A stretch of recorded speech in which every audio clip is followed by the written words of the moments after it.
सुनते हैं एक मानकपुर के खौफनाक शैतान की कहानी।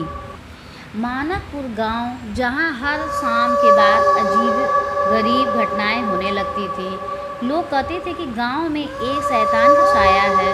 इस गांव की रातें इतनी डरावनी होती थी कि लोग सूरज ढलते ही घरों में बंद हो जाते थे।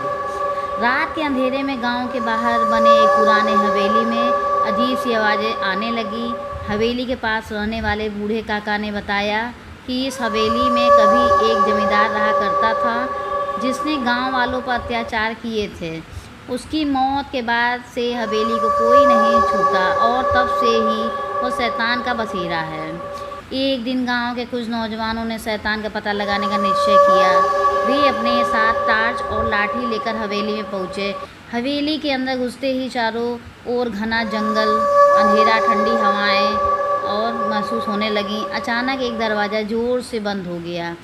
सबके दिल धड़कने लगे तेज़ी से। तभी एक काले साये ने उन पर हमला कर दिया। वे डर के मारे चीखने चिल्लाते हुए बाहर भागे, लेकिन उनमें से एक नौजवान रमेश वापस नहीं आया। गांव के बुजुर्गों ने तांत्रिक बाबा को बुलाया। बाबा ने बताया कि रमेश को शैतान ने अपने कब्जे में ले लिया है।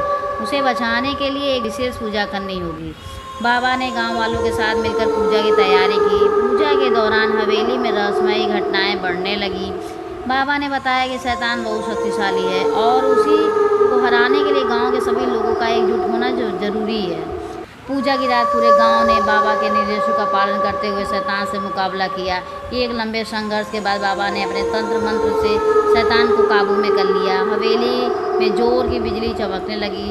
शैतान का अंत हो गया। रमेश सुरक्षित वापस आ गया और गांव वाले ने चैन की सांस ली।